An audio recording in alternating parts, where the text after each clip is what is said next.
प्रभु यीशु मसीह नाम में सबको जय मसीह की। आज हम एक विषय से बात करेंगे जिस जो विषय है हृदय की पुकार।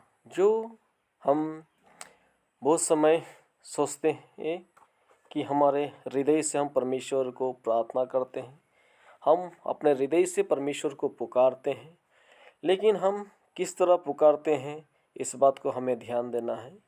हम कुछ बात को देखेंगे जो परमेश्वर की दास ने परमेश्वर से अपने हृदय से पुकारा था, अपने हृदय से विनती किया था, अपने हृदय से निवेदन किया था, अपने हृदय से परमेश्वर से बुद्धि को मांगा था। तो हम इस बात को कुछ वचन से हम देखेंगे। तो पहला वचन एक हम पढ़ेंगे जो उत्पत्ति का 32 का 26 में हम पढ़ेंगे। इसमें एक बात को हम देखते हैं। तब उसने कहा, मुझे जाने दे, क्योंकि भोर होने वाला है। याकूब ने कहा, जब तक तू मुझे आशीर्वाद ना दे तब तक मैं तुझे जाने ना दूंगा। तो इसमें हम एक बात को देखते हैं, याकूब के जीवन जो परमेश्वर से युद्ध कर रहा था, रात भर जो वो परमेश्वर के साथ युद्ध कर रहा था, और एक समय जो सुबह होने वाला है तो उस परमेश्वर के दूत ने कहा कि मुझे जाने दे कि सुबह होने वाला है, भोर होने वाला है।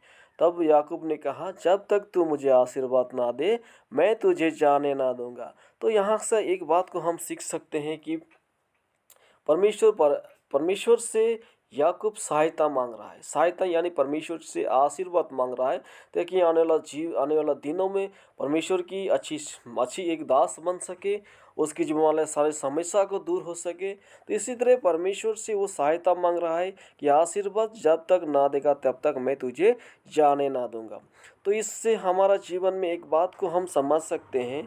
आप और मैं परमेश्वर से जब विनती करते हैं, हो सकता है इस समय आपके सामने परमेश्वर की जो दूत व परमेश्वर आपके सामने नहीं है, लेकिन हम जब रात दिन परमेश्वर से हम प्रार्थना करते हैं, उससे बात करते हैं, तो हम कभी नहीं कहते हैं, परमेश्वर जब तक तू मुझे आशीर्वाद ना दे तब तक मैं तुझे विनती करना ना छोड़ूंगा। लेकिन मेरे प्यारों भाई और बहनों विश्वासियों, इस बात से हम अपने जीवन में एक बात को सीख सकते हैं।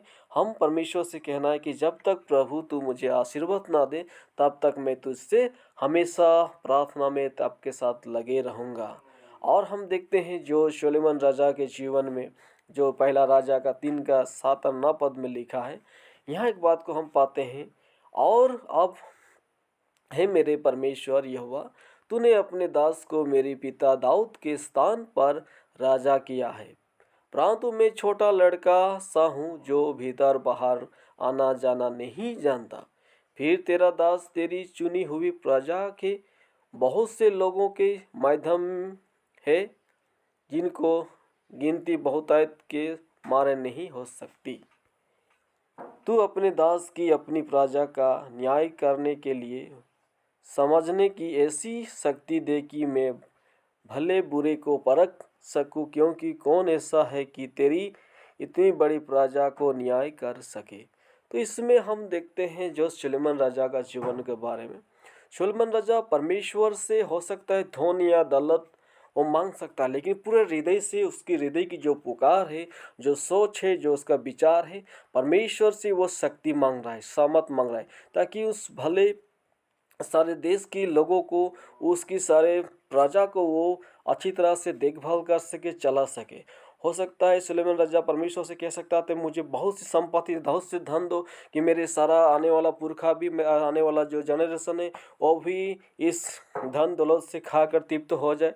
लेकिन सुलेमान राजा ने ऐसा नहीं किया, लेकिन परमेश्वर से दिल से, अपने मन से, अपने हृदय से परमेश्वर से बुद्धि मांग रहा है कि ताकि सारे प्रजा को वो चला सके। और हम दूसरा बात देखेंगे जो मूसा के जीवन में।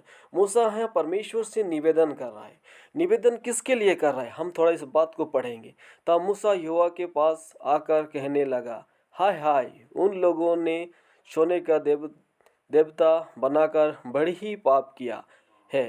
तभी अब तू उनका पाप क्षमा कर, नहीं तो अपनी लिखी हुई पुस्तक में से मेरे नाम को काट दे। तो हम जो निर्गमन का 32 का 31 और 32 में पाते हैं।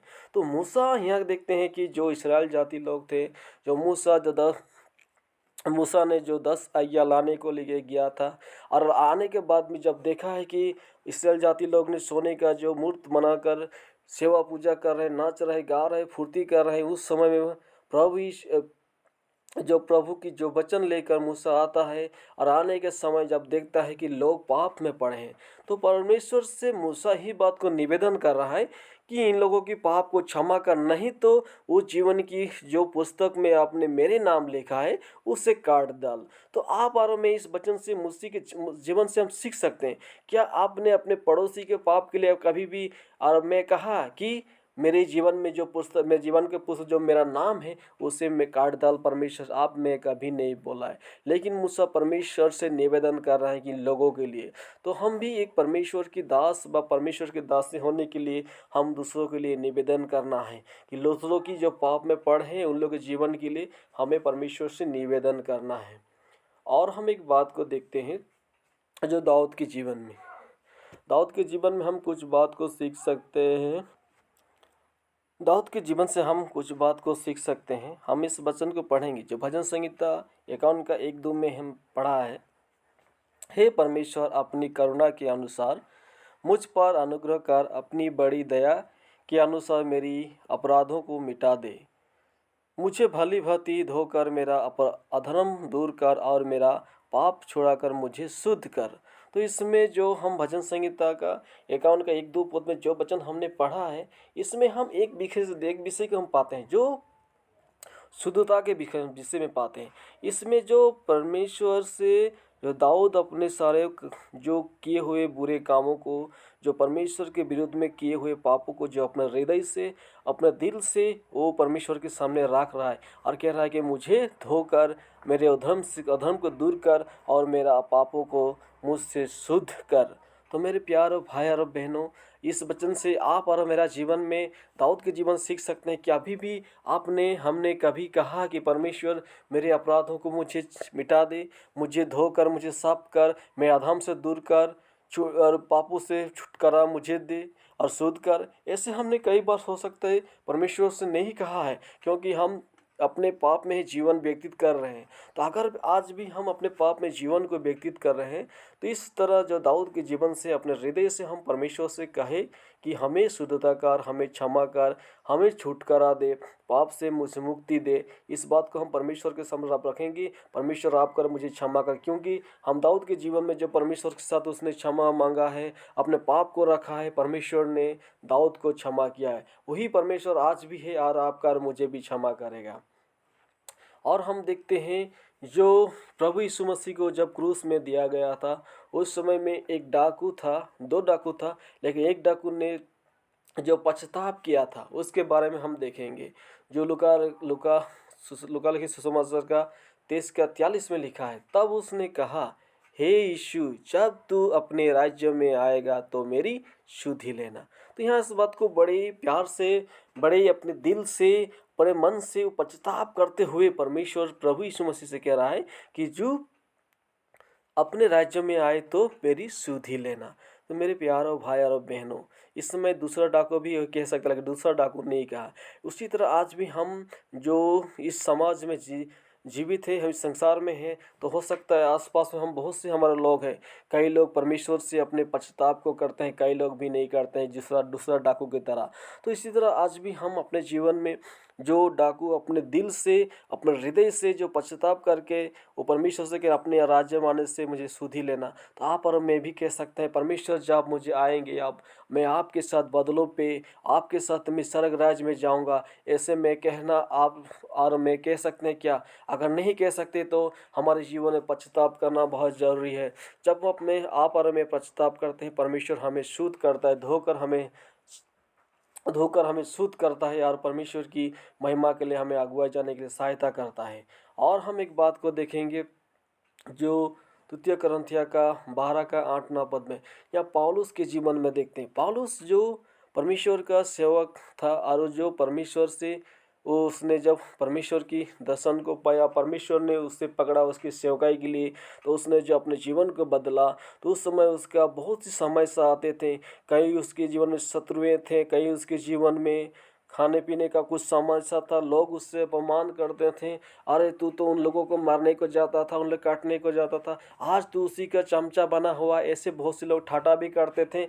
लेकिन पौल ने क्या कहा, इस बात को हम थोड़ा पढ़ेंगे। इसमें लिखा है, इसके विषय में मैं प्रभु से 3 बार विनती की कि मुझसे ये दूर हो जाए। उस पर उसने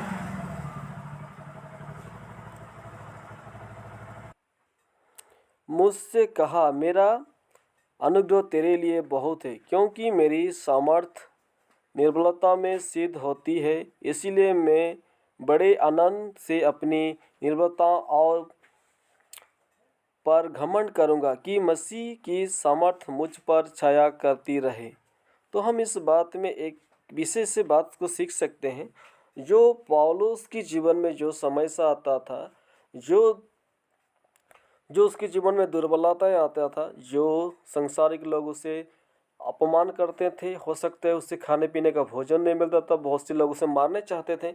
लेकिन उस समय परमेश्वर ने कहा कि मेरे अनुग्रह तेरे लिए बहुत है। और इसीलिए पौल इस बात को घमंड करता था कि परमेश्वर की आशीष मेरे लिए, उसकी अनुग्रह बहुत है। मेरे प्यारों भाई और बहनों, आज और आप और मैं इस संसार में जब जीवित है, हो सकता है परमेश्वर की सेवकाई के लिए आप और मैं है, लेकिन बहुत सी समस्या आएगा। लेकिन समस्या से परे परमेश्वर की अनुग्रह, परमेश्वर की आशीष हमारे ऊपर है। परमेश्वर की अनुग्रह जब हमारे ऊपर है तो हम इसमें इस बात को घमंड करना है कि संसार की कोई समस्या हमें परमेश्वर की, मसीह की प्रेम से हमें अलग नहीं कर सकता।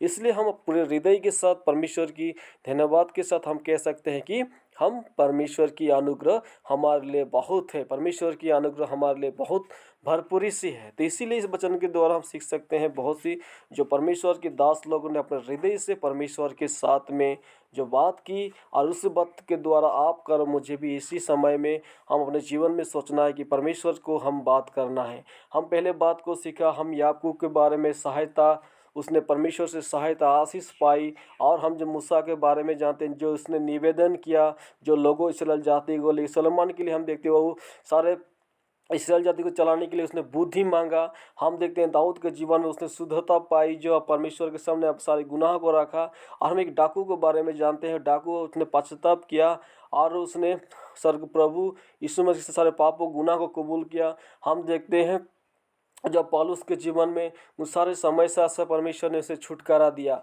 क्योंकि वो इसलिए घमंड करता था पौलुस कि ये सारे दुर्बलताएं मुझे कुछ भी कर नहीं सकता, क्योंकि परमेश्वर की अनुग्रह मेरे लिए बहुत है। तो परमेश्वर आपका और मेरा भी जीवन में परमेश्वर की अनुग्रह है। इसलिए मेरे प्यारे भाई और बहनों, ये वचन के द्वारा परमेश्वर आप सबको आशीर्वाद करे। आमीन।